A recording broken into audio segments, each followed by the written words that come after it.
want to say good day to you this day of your time. How are you all? All right.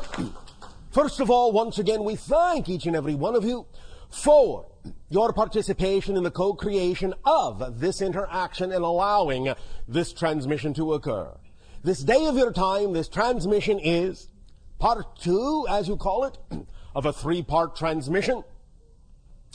Last night of your time, in your time, moments ago to us, we spoke about the idea of 15 minutes and counting, wherein we describe the idea of the plasticity of the neurological net of the brain, and how every thought, every idea, every feeling, every belief, every definition changes, literally changes the pathways, the neurological pathways of the brain, and how, in what we are about to transmit, the information therein can allow you more efficacy in taking those changes and forming those changes along certain vibrational lines to instill certain pathways that will become more superconductive and hyperconductive, to allow you to become a more refined antenna, to allow the brain to become a more refined receiver of the downloads from the higher mind,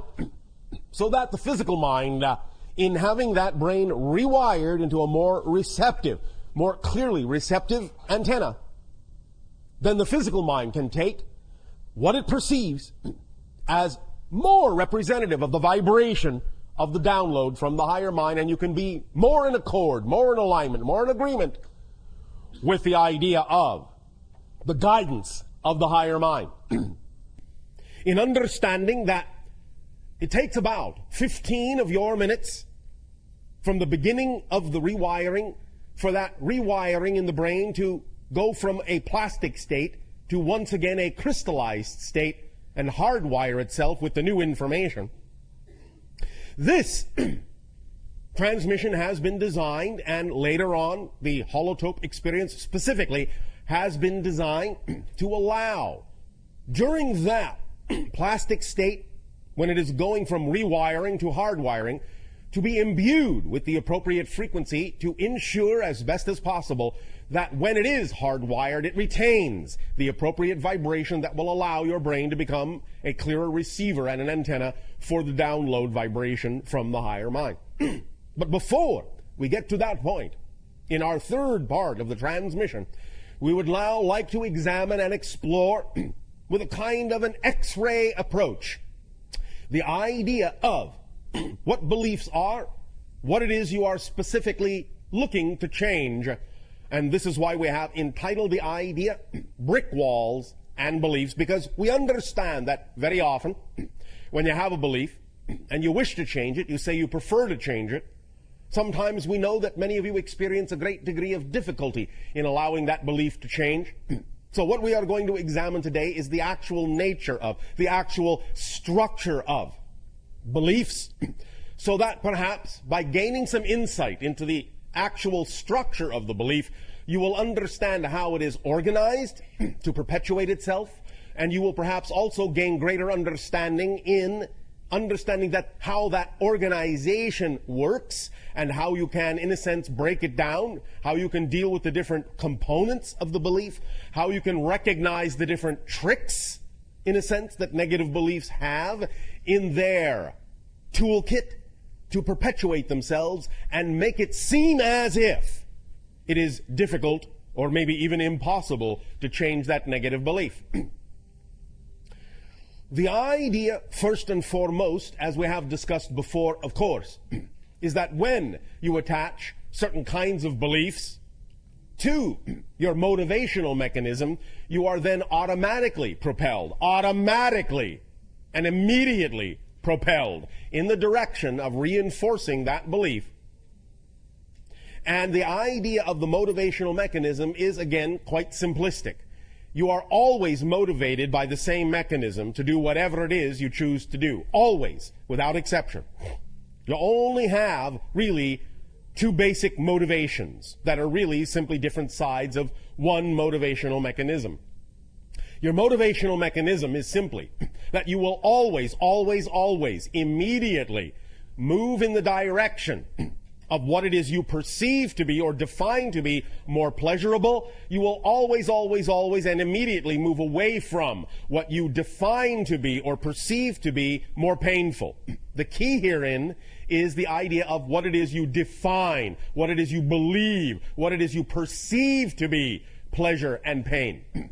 Many of you say that you, in a sense, intellectually recognize what it is you prefer, and yet you do not necessarily understand why it is you do not choose it, why it is you do not always act on it.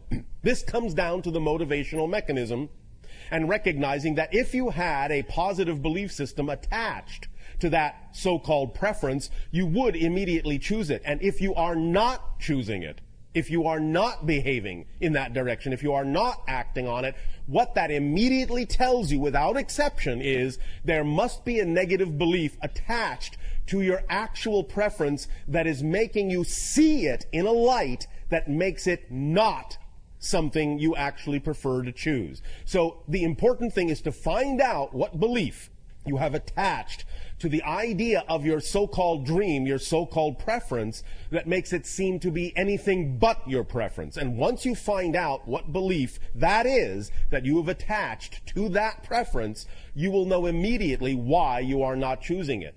Many individuals will actually remain in a painful state, even over the idea of what they say they prefer to choose, because of the belief systems they have attached to the thing that they say is representative of their passion, which then makes their passion actually seem more painful of a choice than the pain they are already choosing. Many times it is as simple as fear of the unknown, not wanting to move forward in a direction that is unfamiliar to you and staying with the pain just because the idea of the pain being familiar makes it seem as if that familiarity, that pain and that familiarity is actually preferable to the idea of the fear of the unknown, and therefore you remain in the pain, as painful as it is, just because it's something that you know, as opposed to something that you don't, if you have a belief that says that unknown is to be feared. It is as simple as that very often. But it requires of you the ability, the willingness to examine and explore why you have those beliefs and why you have attached them to that motivational mechanism and why you have attached them to your preference in that manner. One of the things we will also be discussing in this segment is the whole concept of, in a sense, what you call manifestation. Now, let us provide you a slightly different idea and understanding of the concept of manifestation. Because many of you, when you think about the idea of attempting to manifest something, bring it into your reality, make it appear, solidify it, crystallize it, make it experiential, are coming from a point of view, also definitionally and belief system related, that it is something that does not exist in your reality, that you are attracting into or bringing into your reality, that somehow it is ephemeral and non-physical, and you have to somehow make it solid, make it appear, make it real. That is not the case. What it is that is representative of your preference and what you call your desires to manifest already exists in your reality. It is already manifest. The idea of manifestation is not bringing something that doesn't exist into existence or attracting something over there and bringing it over here. The idea is that what you desire to manifest is already here, already existent, already real. Manifestation is the process of giving yourself the ability to realize, to perceive that it is already here. You do not have to do any magical thing to make it come into existence. It is already existent. It's already within your sphere of reality. It is just that your belief system makes it invisible to you. So manifestation is not the process of actually conjuring something out of nothing. It is the process of making the invisible visible. And that simply requires an alteration of perception. That's all it takes. So we are going to be talking about that idea as well. And let us begin right there. The idea of one of the mechanisms of manifestation that allows the invisible to become visible is something that uses the power of paradox very strongly. We often talk about the idea of paradox as the recognition that you are in a very powerful place, right in the center of your power. Because what to you may seem paradoxical, what to you may seem contradictory, two opposing ideas that cannot necessarily seem to coexist, but do coexist, tells you right then and there that there must be a middle ground from which they both come. And that middle ground, that balance point, is your place of power from which you have generated the apparently paradoxical and apparently contradictory concepts. But because you can perceive them both, it tells you that just the perception of those things alone tells you that you are actually in the center of those things, that they come from the center of your being, and that you're simply seeing reflections of the polarity, expressions of the polarity of creation. But polarity within you combines and interacts in a very specific way to generate your true perfect place of balance and perfect place of power. So when you see paradox, rejoice, because it is telling you that you're standing right at the center of your creative self and have the ability to thus then manifest and transform and make the invisible visible very quickly. Let us explain a little bit more clearly about the idea of the paradoxical nature of the mechanism of manifestation. Many of you have been taught to think about the idea of manifestation as an issue of intention and as an issue of focus, as an issue of concentration. And in a sense, this is accurate. However, a very important point is often left out, or at the very least, sometimes this point is spoken of independently, and so no connection is made to the idea as a whole concept. The two seemingly paradoxical issues here are intention, focus, and concentration, and conversely on the other side, what you have often heard in many metaphysical and New Age information sources, the idea of surrender and letting go. These two things are not diametrically opposed. They are not mutually exclusive. They work together in a whole mechanism. In other words, the secret, one direction of the paradoxical mechanism is the idea of intention, focus, and concentration, and then, after that has been done, letting go and surrendering and letting the intention, focus, and concentration do its job on higher levels. Working these two things, linking these two things together gives you the entire mechanism of manifestation, or at least one direction of the energy. We will discuss the other direction in a moment. But first, let us again amplify this concept. And again, understand this connects to the notion of the 15-minute time span in the following way. Any time that you have a desire or a preference for a manifestation, the idea, yes, is that in a sense it must be representative of your passion. It must become your world. The intention, the focus, in a sense, the concentration, is there if that is representative of your passion. Because when something is representative of your passion, you're automatically focused on it. You automatically intend it. You're automatically concentrating all of your attention on that idea, because that's what passion does. If you are passionate about something, there is no other choice. There is no other consideration.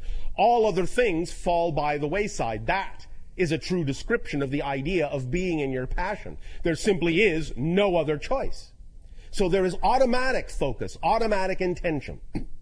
If then, in what you call a peaceful state or a meditative state or a focused state, you allow yourself to image that passionate idea, that manifestation that is desired, and feel it, and build that energy up in your energy, in your emotions, in your passion. Build that energy to a peak over the course of simply 15 minutes and no longer, sometimes even less, when you get proficient at it. You don't always need all 15 minutes, but 15 minutes at the most is all that is necessary for you to activate the idea of the wheels, of the gears, and put it in motion with regard to the idea of allowing the invisible to become visible. But when you do that, when you build it to a peak over the course of a few minutes or 15, the next step is to completely and utterly let it go. Forget about it. Stop caring about it. Let it go. Surrender it utterly to the higher self. Let the higher self now do the job. You see, physical reality, while apparently complicated at times, is actually not extremely complex. In a sense, it is actually built on very simple principles, and you don't actually have to do very much to get the ball rolling. So, because your physical mind, as we have said a few times, is not designed to understand how things are going to happen, how things are going to manifest, the how is the purview of the higher mind, and because the physical mind does not actually have the capacity, the capability to understand, it is not designed to understand how that's going to happen, all it needs to do is flip the switch and let the higher mind do the how, do the things that are necessary to cause the synchronicities in your life that need to be there, and the downloads and the inspiration that need to come to you to allow the invisible to become visible, to allow the manifestation to occur. So all you need to do is do it a little bit for no longer than 15 minutes, bring that up to a full peak of passion, a full peak of imagination, a full peak of visualization, however it is you wish to do it, with that intensity, that concentration, and that focus, and then utterly, utterly, utterly let it go. Now, we understand again that because of certain negative beliefs, many of you find it difficult to actually let it go. But that is very important, because without the letting go side, you don't actually have the whole mechanism engaged. It is important to understand that the intensity, focus, and concentration must be paired with the surrendering and the letting go to actually have the whole mechanism of manifestation. This is using the power of paradox built in to this idea, to this process, to this permission slip. Letting go means you really know that the higher mind, it's doing its job, and you can now relax. The physical mind can relax. It doesn't need to do anything else. It is not required, nor is it capable of doing anything else. So really, when you know this, you can allow your mind, your physical mind, to just let it go, knowing it is in good hands, in a sense, and get on about your day, focusing on the next most exciting thing you are capable of taking action on. At the same time, again, you must be clear, as we already said, about your motivations to ensure that what it is you are focusing on, what it is you are surrendering to, is truly representative of your highest passion, instead of something that is simply being labeled as such to actually act as an avoidance of what your highest passion actually could be. This is where you have to really be clear, again, about the idea of what beliefs you are dealing with. Because many of you often fool yourselves and trick yourselves through the negative belief system into thinking that you're acting on your excitement, when in fact you're actually acting out of anxiety and covering it up because you're afraid to look at the idea of what it is that actually does excite you because of all the negative beliefs you've attached to it. So clearing out your motivational mechanism and finding out what beliefs you have attached to it is the primary, first, and fundamental process that is required in order to actually use the tool of manifestation in a clear and concise and precise manner. Once you have your motivation clear and you know that what you are focusing on is truly representative of your passion, then you will find that this mechanism of manifestation works very, very strongly, very well, and often very rapidly. But the idea, again, is that you cannot worry it there. You cannot make it happen. You cannot Insist that it must happen at a certain time and in a certain way, because then you are once again putting conditions on it. You are not allowing yourself to truly let it go. You are not allowing thus then the higher mind to do its job. You're actually blocking the entire process by keeping, in a sense, the control, or trying to keep control of the situation within the physical realm. And the physical realm is not designed to handle energy in that way. It does not have the ability. It does not have the capacity to do the job of the higher self. It simply doesn't work in physical reality that way. It would be as if you dove down under the sea with your breathing apparatus, and then instead of allowing yourself to rise to the surface and taking your mask off, taking your breathing apparatus off, and taking a deep breath up there to go back into that realm, it is as if you are insisting, by trying to control it in physical reality, it is as if you are taking off your mask, taking off your breathing apparatus underwater, and inhaling, and wondering why you start choking, and wondering why you cannot see that far anymore, why things are suddenly murky and muddy, and why you are suddenly drowning. The idea is you must allow yourself, your whole self, to participate in this idea of creation of your reality. And you are not a whole self. You are not a whole person unless you allow the physical mind and the higher mind to work in concert. We know many of you have been taught to think that the idea of the higher mind, being that it is non-physical, is somehow not really a part of who you are as a person. It's something else, somewhere else, on another plane, on another level, and has nothing to do with what you're supposed to be doing as a personality in terms of guiding yourself through life. But that is not the case. In order to actually move through physical reality as a whole person, you need the back and forth. You need to work in concert. You need a partnership between physical mind and higher mind so that you can actually function as a whole person and use each component in the way it was designed to be used, so that you can then allow the mechanism of manifestation and the creation of your reality to work in an effortless and aligned way with the idea of the vibration of yourself as a total being. So, the idea of the power of paradox in this manifestation mechanism is also working in the opposite direction. For as you allow yourself to have the intensity of focus on your highest passion, and you allow that energy to build up to a pinpoint, a white-hot pinpoint of concentrational focus and imagery and energy and emotional feeling, bringing it to that fever pitch, and then as you let it go, the idea that is moving in the opposite direction is the issue of concentration and expansion. The idea here is that as you actually concentrate, in a sense, as you bring things down to a pinpoint, you're actually raising the frequency, you're actually expanding the frequency of your energy by focusing it down to such a small focus, small passionate pinpoint. You're actually expanding your energy in a sense, building it up. In that sense, reaching out, letting it expand, because you are now focused solely on your passion, more in alignment with your true core natural self, so your energy will expand.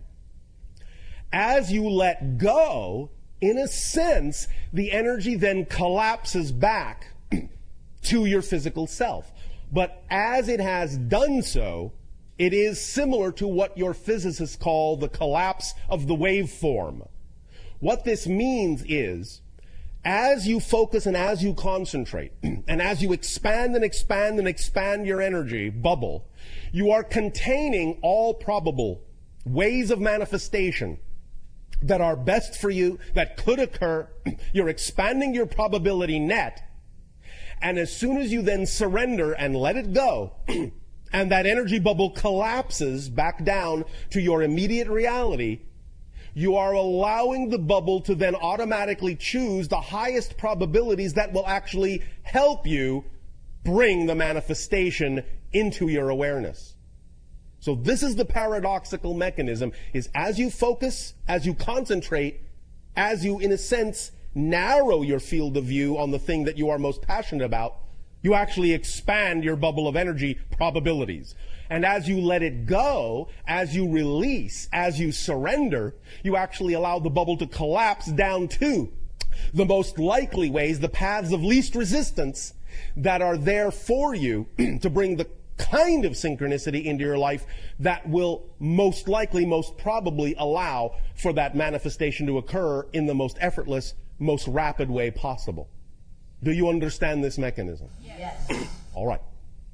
So now, let us move forward into the understanding that in using the power of paradox in this way, in understanding how this mechanism works, the most important factor in this entire process or permission slip is getting a handle on the beliefs themselves that are at play in this mechanism.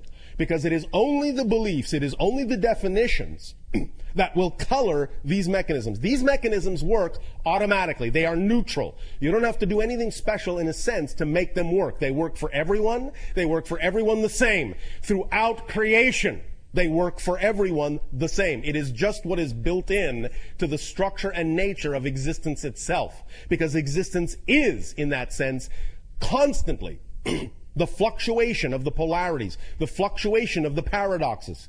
It is constantly coming and going. It is constantly creating and renewing. It is constantly, in that sense, breaking down and building up. That mechanism is built in. It is the breathing in and the breathing out. It is the yin and the yang. It is always there. You don't have to do anything special to make the mechanism work for you.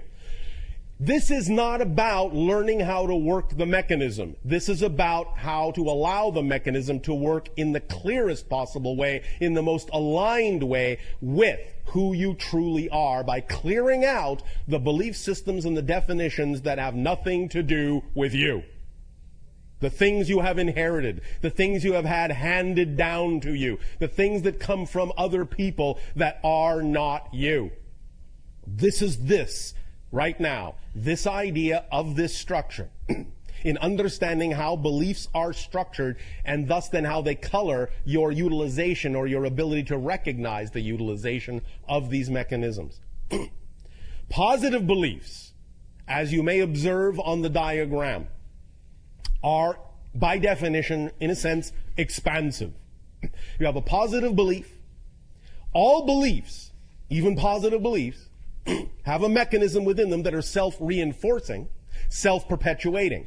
They have to, by definition. Otherwise, if they didn't, because beliefs really are ephemeral, if they didn't have a self-reinforcing component, you would not be able to actually have a sustained, perpetuated experiential reality in that belief. You would not be able to see the manifestation of that belief if they didn't constantly perpetuate themselves, because they are constantly being chosen. Second to second to second to second to second to second to second. It may seem as if, it may appear as if in the illusion of space-time, in the illusion you create of continuity in space-time, it may seem as if once you have chosen a belief and it perpetuates itself, it may seem as if it is the exact same belief just rolling along and rolling along and rolling along. But that's not exactly what's happening. The idea of the perpetuation of the belief, the idea of the inertia and the momentum, is simply that the perpetuation mechanism is designed in such a way as to inspire you, shall we say, to continue to choose the same belief again in the next moment. Because in the next moment, it is a whole new reality. You actually have to keep choosing the belief every single nanosecond in order to actually have an experience of ongoing perpetuation. So the idea of the self-perpetuating mechanism in a belief is not that it simply has an automatic momentum that carries it through space-time. It is that it has an automatic perpetuation mechanism that seems to make it, that makes it seem like the thing to keep choosing over and over and over and over and over again. Because as you do that, you are actually creating a new reality, new reality, new reality, new reality, new reality.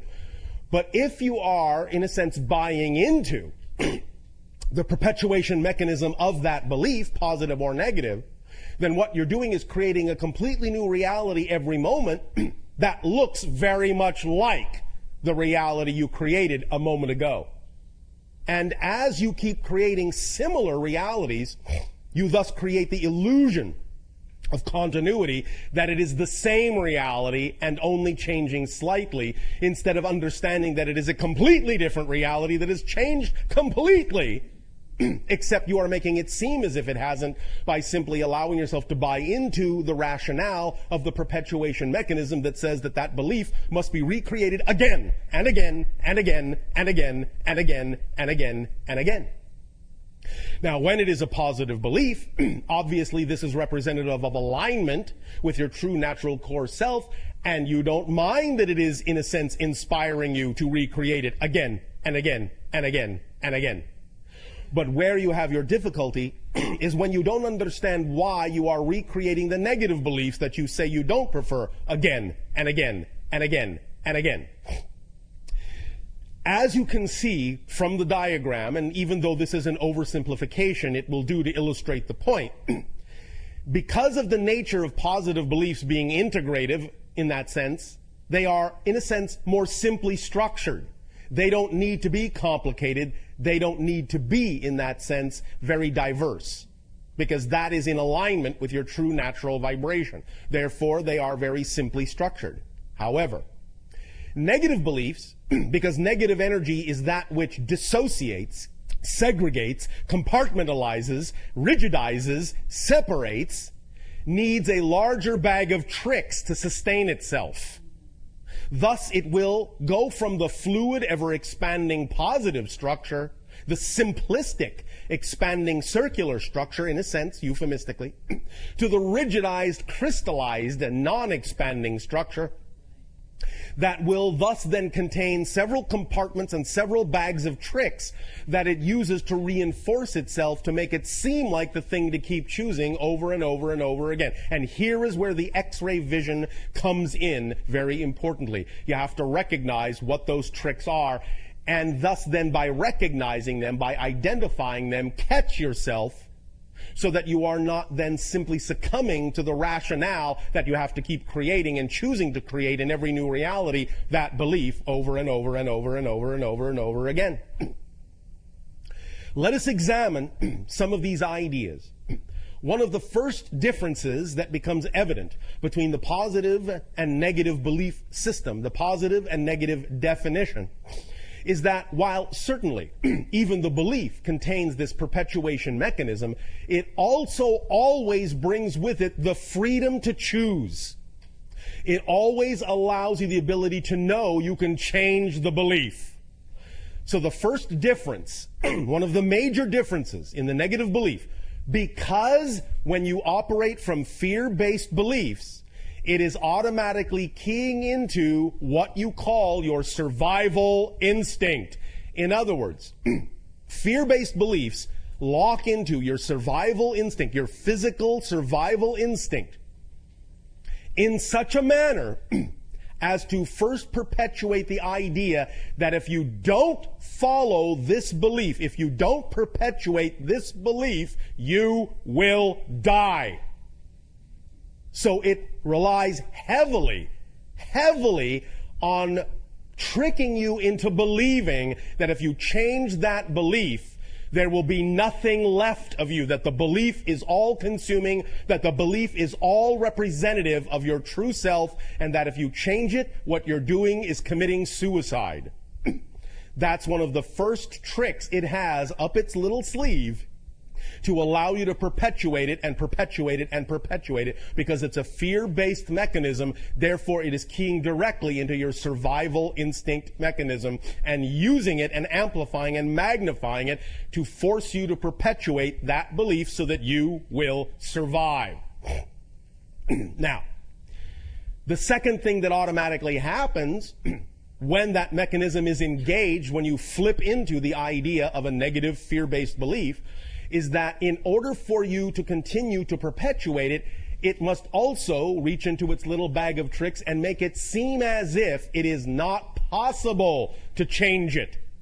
It simply cannot be changed. It simply doesn't have the ability to be changed. It must be perpetuated by its very unchangeable nature. So it traps you in a vicious circle of knowing that there simply is no way out at all. That the very nature, the very structure of the mechanism says there is no doorway here. It cannot be changed. This is where you live. There is nowhere else to go. This is your entire universe. It is eternal. It cannot change. But it also recognizes that it is fighting against, and I'm going to just use this terminology for now, it is fighting against a perpetual, non-ending, relentless stream of information from the higher mind attempting to reach your core being through this mechanism.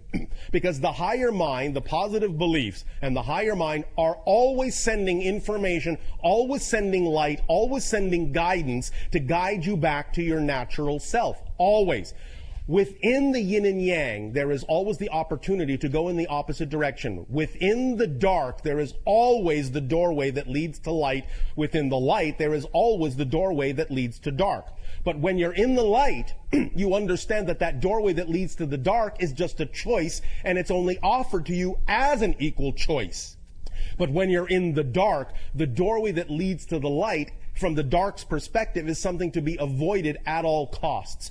So even though it cannot actually close that doorway, it will thus then disguise the doorway with an illusion of unchangeability, so that you will not see the doorway, so that the doorway will become invisible to your consciousness, because as we have said, you cannot perceive what you are not the vibration of. When you are in an enlightened state, you can see all choices, even the negative ones, because they are all equal choices from the perspective of the higher mind. But when you are in the lower vibrational state of a negative belief and fear system belief, then the idea is that it must disguise these things that exist as choices to make it seem as if there is no choice at all. So, tapping into the survival mechanism, the first thing it does with that energy is it disguises, it covers up that doorway so that you don't even know you have a choice to go back into the light, because that doorway is always there. And the array of tools it uses to take your attention off that doorway, to make you look in any other direction other than that doorway that leads to the light, are these that are generally described surrounding the mechanism like, in a sense, a viral cell. Like the idea of electrons around the nucleus of an atom. And it will constantly switch back and forth and use these other tools and techniques in a variety of ways, in a variety of combinations, to constantly keep you off balance, to constantly keep you unable to see that doorway that leads to the light. A variety of mechanisms, such as the idea of projection, such as the idea of rejection of ideas, such as the idea of paranoia, so that you will not believe what anyone is saying to you when they are actually attempting to help you, so that you can, in a sense, avoid all information that will actually be to your benefit by seeing it in a light, by projecting it from the dark vibration with a dark energy, so that even the light looks dark to you. And in that sense, seeing everything in a negative light will keep you off balance. The idea thus then of all these things working together will keep you completely off balance until such time as you give yourself the opportunity to recognize that this structure exists. This is where truly the phrase in your language, knowledge is power, comes into play. The very fact of illuminating this structure, the very idea of revealing and exposing in X-ray form that this structure exists, can give you an edge over it. Because once you've identified the structure, once you have identified the negative belief, once it becomes transparent to you and you understand what all the tricks are, something happens to that structure. You gain a perspective by being able to actually see it in front of your face, by actually having a diagram go through your eyes into your brain and start rewiring in your brain the recognition of the structure. The structure suddenly becomes illogical and nonsensical.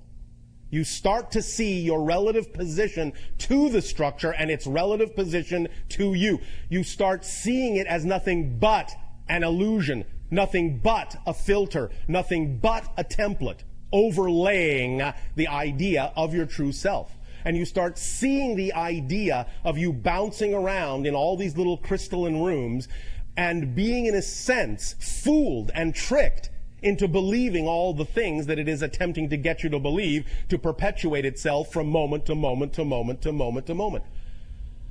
Our personal favorite trick of negative belief is the one you see called reward. This is one of its most insidious little tricks.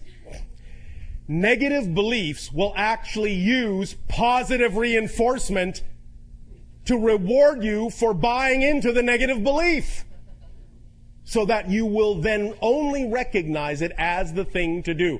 This is where it uses the motivational mechanism. This is where it attaches an apparently rewarding result to having chosen the negative path, and makes you feel good about yourself and makes you feel safe and protected for having chosen the safer path, which is only another way of saying the negative belief in this case. So in recognizing that it does this, that it uses all these tricks, you can begin to really examine each and every one of these. And the way to use this template is to take specific negative belief ideas by examining them in ways that we have discussed before, by finding out what that belief is, such as, for example, I am unloved.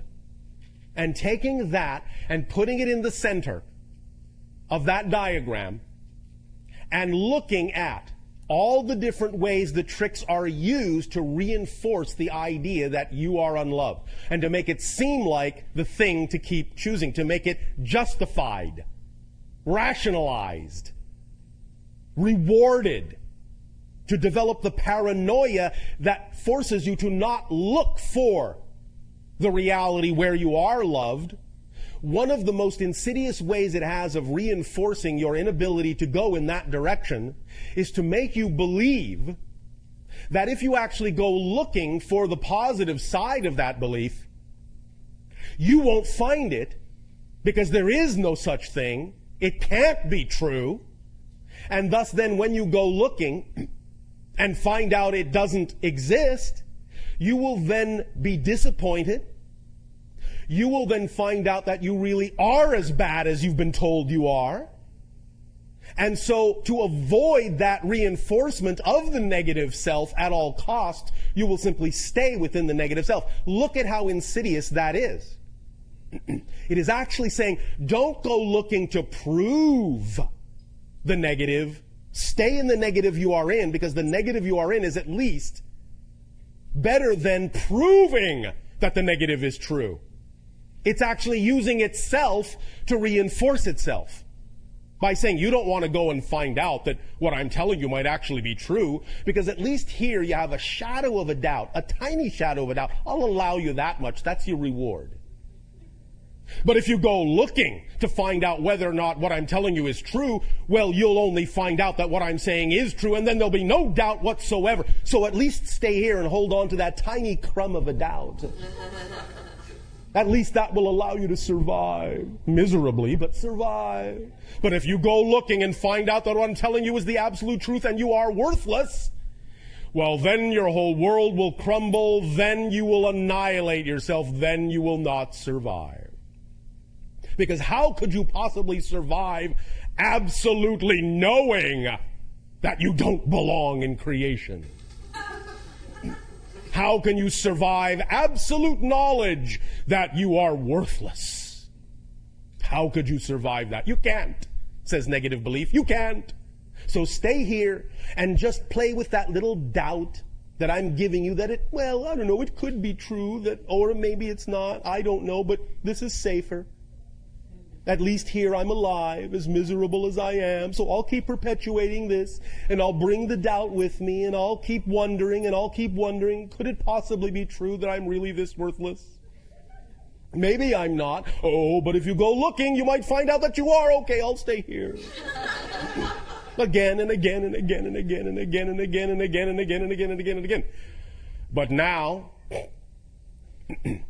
allowing your higher mind through our reflection to you to see the diagram of the tricks it is using to create these scenarios, to create the illusion that you must perpetuate the negative belief.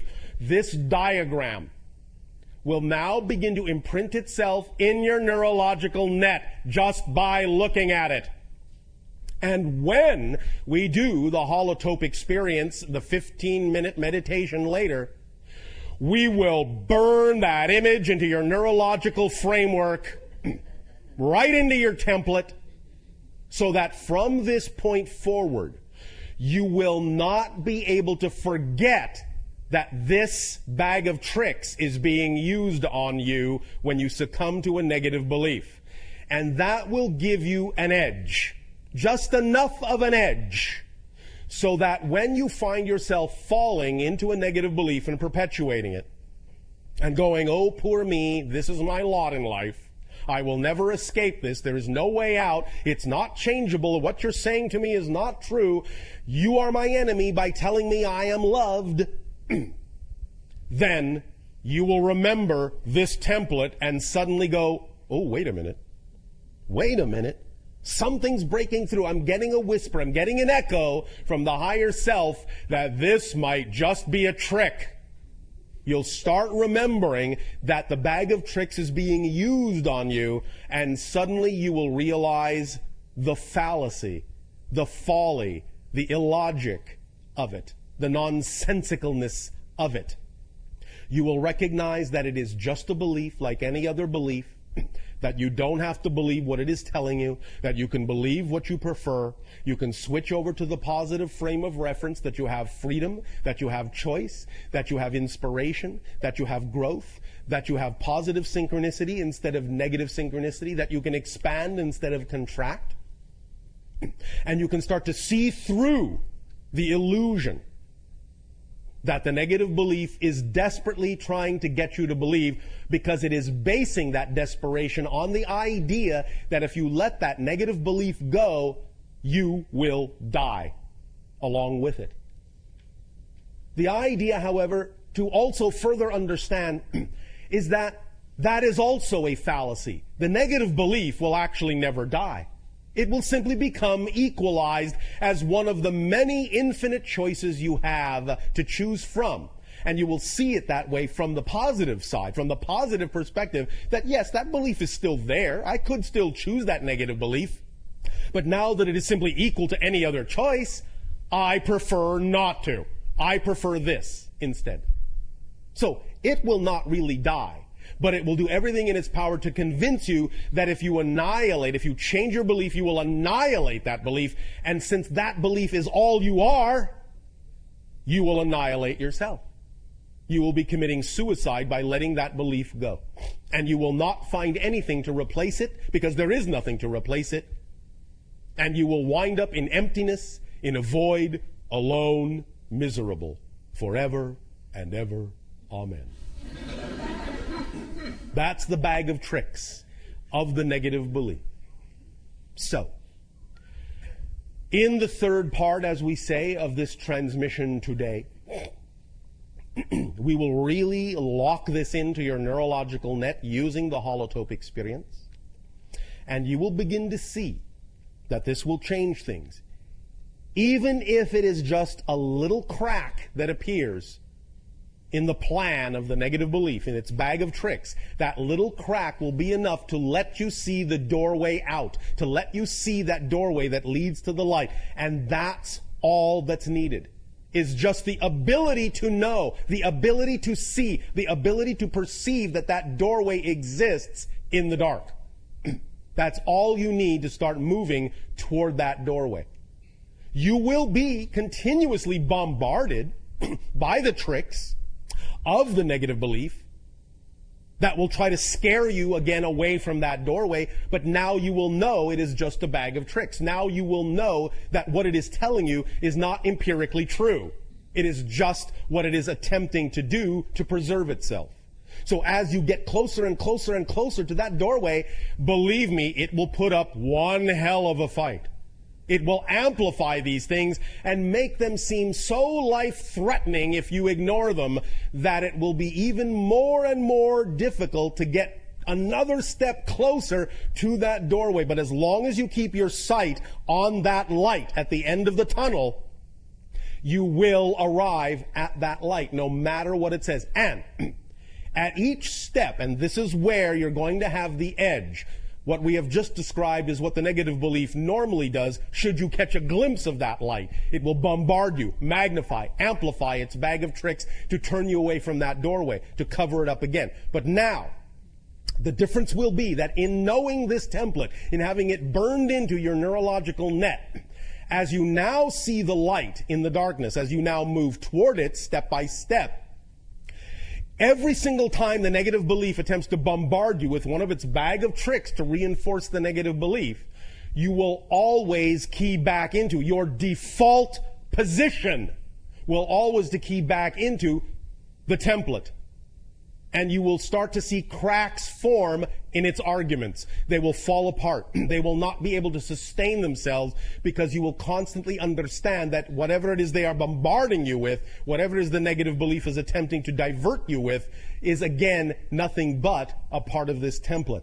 And once that is burned into your neurological net, once it is hardwired in, you will find that you will never be able to completely buy into the negative belief again.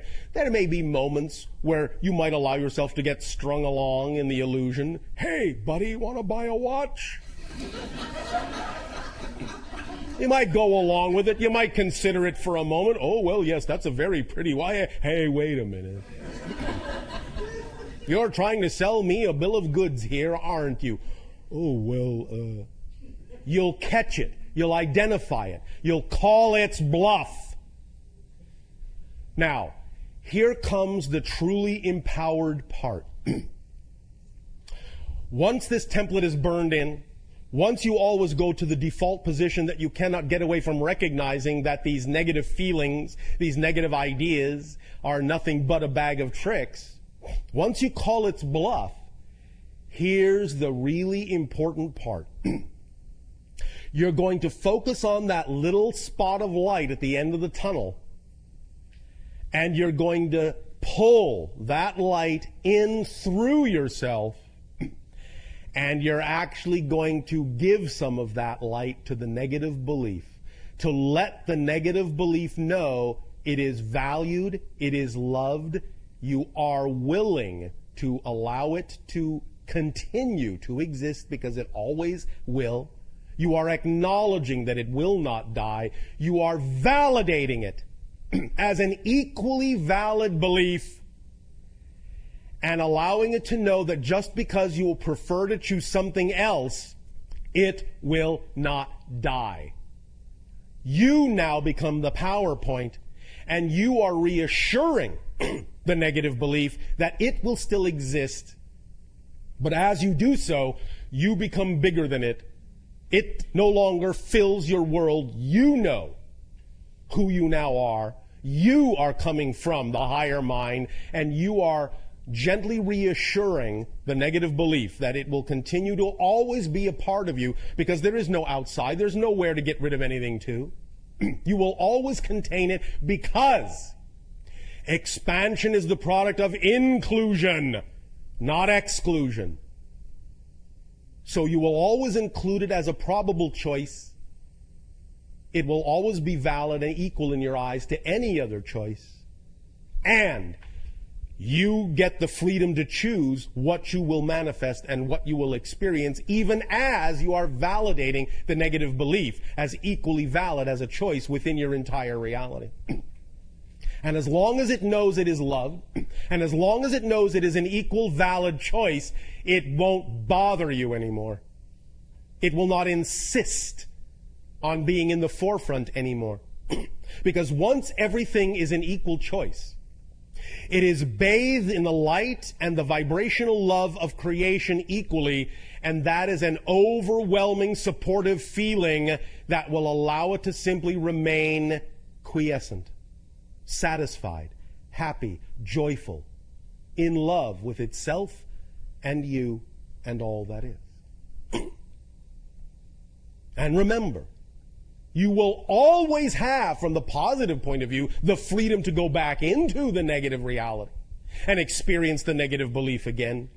But from that point of view, you will know you don't have to. You are not, in a sense, made to believe that you are forced to. You will recognize that that is just an illusion, and you will continue to choose through the manifestation mechanism we already discussed and the motivational mechanism that we discussed in terms of how to clear it. You will continue to choose what you prefer, knowing that the ideas the negative belief attempted to trick you into believing are not empirically true. That if you exist, there is something for you that is absolutely ecstatic. And if you stop listening to the negative belief that insists that the only way to be happy is to pay attention to what it is telling you, that it must be done a certain way, that it must be rigid, it must be controlled, it must be in this template. As soon as you know this diagram exists and it's burned into your neurological net, you will know that that is never empirically true. That it is just a belief. You will see it for what it is. You will have X-ray vision. It will be built in to your neurological net. Now, the first question that comes up is, well, if that's built into the neurological net, and yet if the neurological net is always capable of being plasticized and reformed, can't that go away? Yes and no. Because once you know it's possible,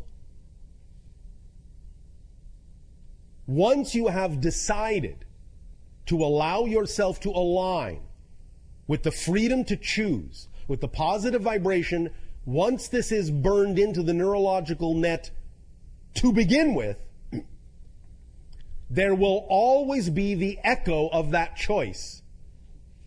Because again, when we talk about the idea of the plasticity of the neurological net and changing the pathways of your brain, because everything exists at once, that means that all the other possible pathways also still exist as probabilities, including the ability to see this only as a template, only as a trick. Burning it in a certain way through the holotope meditation will allow you to always remember that it's always there, even if only as an echo. It is still always something that you will remember exists as a choice. So you will always be able to choose it if you prefer to. You won't forget it again, because you will know that memory is created in the moment. And even if you play a game where you forget it in this reality, this reality, this reality, this reality, this reality, burning this into the neurological net even once, seeing it this way exposed in X-ray form even once, will allow that crack to form so that as you create those new realities, even if they are negative, it will weaken over time. Something will creep in. The echo, the memory of the neural net, of this template will creep in, and the negative reality perpetuation will weaken, will soften, will dissolve over time. Until you once again remember that you can create something different. Until you once again experience that you have freedom of choice. This is why this has been done in this 3-part transmission. For we get your mind to focus on the idea of the plasticity and the rewiring, and now we allow your mind to begin to consider and ponder the idea of this X-ray structure, and then we take the idea of the multidimensional framework of your existence and we allow you to crystallize this idea on more than just the physical level. Because the idea of the neurological net in your brain is not just a physical one. Because it is the nexus point between the higher mind and the physical mind, because it is the receiver, because it is the antenna, because it is the template reality, because it straddles both worlds, because it has an etheric and a physical component in the brain, it is capable of imbuing this information, in a sense, into what you might now in your modern technology call a virtual memory. So that even if in your physical neurological pathways they are not indicative and not conducive of the idea of bringing back the physical memory, the virtual memory of this will always be there. And you will know that. There will always be this nagging feeling that you're missing something. Even when you're caught up in the negative reality for a moment, there will always be this nagging feeling, this little crack through which that higher mind's virtual memory will come through the template and imbue you with at least the nagging feeling that something else is there. There's another choice to be made. This isn't all of it. This isn't it.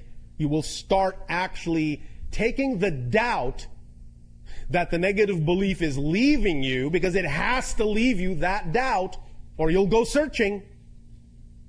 You can actually use that doubt in a positive way. That doubt will now flip around, and it will be the doubt of the negative belief. You are taking advantage of one of the weak spots in the negative belief's arsenal of tricks. It has to leave the doubt factor, or you'll go looking for something else and find out that what it was telling you was not necessarily true. It has to leave that doubt factor so you won't go looking. So you can take advantage of that. That's the little doorway. That's the little crack through which now this positive energy will leak and turn the doubt against, in a sense, the negative belief. Turn it in the direction of the positive door, the light that exists in the darkness. Does that make sense to you? Yes. All right. We will thank you for the co-creation of this particular phase of the transmission. We invite you now to explore with us, if you wish, through question, these ideas and how to apply them in any way, shape, or form that seems of value to you.